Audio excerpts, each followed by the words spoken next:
What's going on, everyone? So, Los Angeles Lakers have a ton to be excited for, and so do the fans, right? The Lakers have looked very good. They are on a very nice win streak, multiple win streaks at this point. They've won 8 out of the last 9 games. The Sacramento Kings just lost. By the end of this day today, at the time of recording this video, the Lakers may end up being tied in the 8th seed and only like half a game out of like the 7th and maybe even the 6th. Like, this day could potentially be very important for the Lakers. And so you add in just the way that the Lakers are playing, building the momentum right at the perfect time. Top of that, other teams losing and dropping some games, which teams are going to do, right? Many of these teams have very tough schedules besides the Lakers. The Lakers have a pretty tough schedule coming up, but so do several of these other teams. But on top of the tough schedules, a lot of these teams play each other multiple times in some cases, right? So teams are going to lose those games. And when they lose those games, that benefits the Lakers, right? You have some of these matchups where either team loses and it's a huge boost for the Lakers. And I know to an extent it's incredibly frustrating because it's like, man, we've been so good for like 2 months, 2.5 months, and have got zero traction. Right, we've just been the 9th seed, stuck in the 9th seed all season. You do have the Warriors that are creeping behind. We're only a game and a half ahead of them still, but they could potentially lose some games, and we'll see. And we play them once, which if we beat them, that's it. Race is over. Lakers don't have to worry about the Warriors overtaking them. So, again, a couple key games coming up. The New Orleans Pelicans is another big game. Obviously, every game at this point is a must-win for the Lakers, but there are, 2 games in particular that are incredibly important, right? 2 games in particular that could be the difference between you getting leapfrogged and then you leapfrogging someone in the Pelicans standpoint, right? If the Warriors end up beating you, then that gives them a full game on you. If you beat them, that gives you a full game on the Warriors, which you're already a full game ahead of. Right? So now all of a sudden you got 2 games ahead and there's only 2 games left and you have the tiebreaker, right? So you'd be in great shape in that regard. The Pelicans, if you beat them, well, then now you got a full game on them. The way that they are sinking right now, that could be the difference between you leapfrogging them, getting to the 7th or 8th, or them staying put and now you're basically in the 9th or 10th, right? So a lot of things that are still on the horizon, that are important, that are very significant. But this is a very exciting time. And I know some people, are kind of just over it and want to go to the playoffs, or they're frustrated. And because I do get it, right? Like, likewise, my anxiety with this is like through the roof when it comes to the Lakers. And, it's so like just ridiculous at times, right? But at the same time, it is exciting. It is fun, right? It is great to kind of, we're all like, oh, we need to root for this team today. We're all like watching games like a hawk. We're all communicating. It's fun from just a fan perspective and just from like an NBA lover perspective. Because look, I'm a diehard Laker fan, but I also love the game of basketball. I also love the NBA. And it's just a lot of fun to kind of see all these different, like every day there's a new just order in which the standings are, right? It's very exciting. But beyond the Lakers winning a bunch of games, building momentum going into the play-in and the playoffs, Lakers are also starting to get healthy, right? Cam Reddish, got Gabe Vincent back finally. Offensively, Gabe Vincent, it's going to take him some time, without a doubt, to him to kind of get in a rhythm, get into a flow. But defensively, you've seen everything you want, right? I mean, he's been great in post-ups. He's been great defending out on the perimeter. He's created turnovers, right? He's gotten some key stops. Like, he's done and shown little glimpses in the limited minutes and role that he's had, because again, he's just coming back. He's only played 2 games in his return, but in those 2 games, you've seen the promise. You've seen the things that you're like, okay, this is why Gabe Vincent was such a great acquisition and why he could make a real impact for the Lakers. I mean, his energy, his hustle. In the previous game, he had this one chase down of the basketball that was just beautiful. Right, like the ball was heading out of bounds. Everyone was just kind of standing around, and Gabe Vincent tracked it down, went and got it, and we were heading the other way. Right, or actually, I think it was an offensive rebound. But the point is that like him doing the dirty work, being that hustle player, grabbing rebounds, defending other opposing best players, right? Like, it's great to kind of start getting these pieces. Also, start building our defensive identity. We've been much better defensively.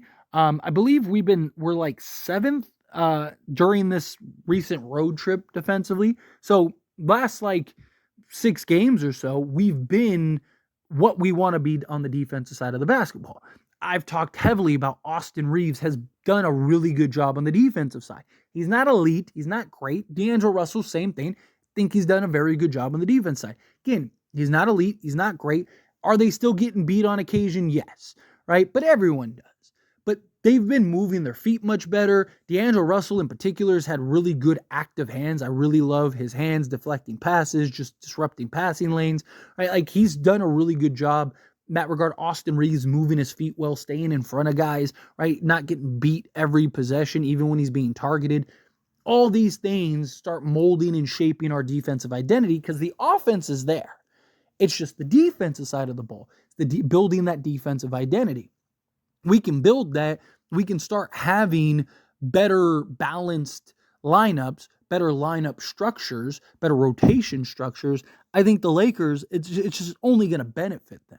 So you add in the recent success, the momentum we're building, guys like Gabe Vincent coming back, Cam Reddish, obviously Christian Wood, he's not returning anytime soon. He likely won't return unless we go on like a deep playoff run. Maybe we see him, mid second round or something like that. But more likely than not, we won't see him, maybe even at all. We'll see how it goes, and time will tell. But if we could get him back at some point during our playoff runs, that's just another piece that can add some versatility, score the basketball, shoot the basketball, play some defense, give you some more size, right? Certain matchups like the Thunder. Let's say we play the Thunder in the second round and Christian Wood comes back. He could be huge for us in that matchup, right? Because he's got the size, the length, the ability to kind of match up with like a Chet and stuff. And they don't have a ton of size. So, you could have him kind of plug in for Anthony Davis and you're not really losing the size because the Thunder aren't a very big team, right? Just again, matchups are going to be everything. Matchups are going to be key. Jarred Vanderbilt, right? Jarred Vanderbilt, he's supposed to get reevaluated next week. There's talks about him potentially returning, within the next week or so. I wouldn't get my hopes up. Obviously, I'd love Jarred Vanderbilt to get back sooner rather than later, get some games under his belt to kind of find a rhythm, find a flow, get his timing down. You saw last time he returned, it took him like a handful of games to kind of get back to being the Jarred Vanderbilt we know and love. You got to imagine that probably happens again.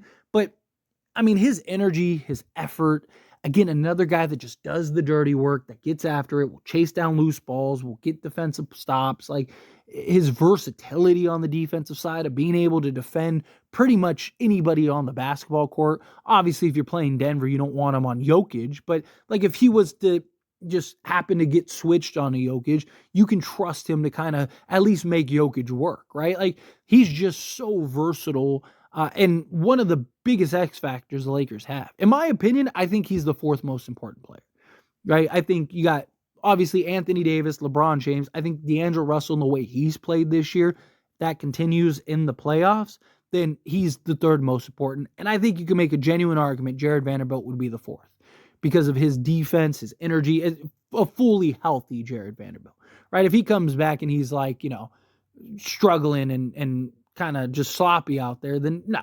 But a healthy Jarred Vanderbilt goes a very long way and could be incredibly impactful for this Lakers team. I mean, all of our best lineups are still with Jarred Vanderbilt, right? Because just his impact on both sides of the basketball. But even just him coming back would be huge. Again, another big momentum piece. It's like you start putting everything together. It's like, man, we're winning a bunch of games. We're looking good. We're getting hot at the right time. We've had one of the best records in the league since basically the new year, since February, but even going back to the new year, right? Like, Lakers are hitting their stride right at the perfect time. You close these last 5 games strong. All of a sudden, you get into the 7th or 8th seed. You got a healthy roster for the most part. Jarred Vanderbilt's back. If the only person you're missing is Christian Wood, and No, you're heading into the playoffs and you're the 7th or 8th seed, or maybe you even get lucky and stumble into the 6th seed. I mean, sky's the limit at that point. Watch out. Nobody wants to play the Lakers. Nobody. Right? And yes, you get the haters, Lakers are that. Yeah. Just wait until they send your team home. Then you're going to be crying. Like, Lakers cheated. Blah, blah. Right? You hear all the excuses, all the crying, right? And look, I'm not saying the Lakers are going to run through the league. I'm not saying the Lakers won't lose to somebody else not named Denver. I don't know. But I can tell you that I like the Lakers matching up against basically everybody but Denver. And I think that the Lakers could and maybe arguably should beat anybody but Denver. And even then, I still think the Lakers can beat Denver. I just think it's a tough matchup for them. But I also think if they get that, once they get that first win from them, because right now I just feel like they kind of got that monkey on their back. Once you get the monkey off your back, all of a sudden I think everything changes. Right? And I think all of a sudden you kind of see, oh, there is a way to beat them. Right? Oh, we can beat them. Right? Get a healthy LeBron, healthy Anthony Davis going into the playoffs. Like, good luck. I'm going to say good luck. Right? Nobody, no team, no NBA team wants to play Lakers. Right? Nobody wants to have that first round matchup against LeBron James and Anthony Davis. D'Angelo Russell, the way he's playing. Austin Reeves, he's shown his ability to elevate in the postseason. Does he replicate it from last year? That would be great. Rui Hachimura elevates. Spencer Dinwiddie has shown he can elevate over the years. Like, you got several guys on this roster that are known to be even better in the playoffs. And the Lakers are already good. What do they look like in the playoffs? And we've seen this team in playoff environments, playoff atmospheres. They've been the best fourth quarter team in the league closing down the stretch, right? Like, LeBron's, I believe, first in points in the fourth quarter and stuff. So you have everything you want to win games. The Lakers also have only lost one game this year, if I'm not mistaken, with a lead going into the fourth. So Lakers are in great shape. They are in the position, not the ideal position, but in a great position. Just got to kind of let the cards fall where they may. But anyway, as always, this is a discussion. I pass a question on you. Let me know your thoughts and opinions down in the comments below. What do you think? How do you feel? You excited? Do you feel the same way? There's a lot to be excited for right now. Do you not? Do you think no, we got to wait and see? Again, how do you feel? Whatever your thoughts are, I'd love to hear it. So let me know down in the comments below. That being said, if you haven't liked this video, hit that like button. Helps me a lot. Lets me enjoy these types of videos. Truly appreciate it. Not subscribe to the channel, hit that subscribe button. Turn on the bell notifications.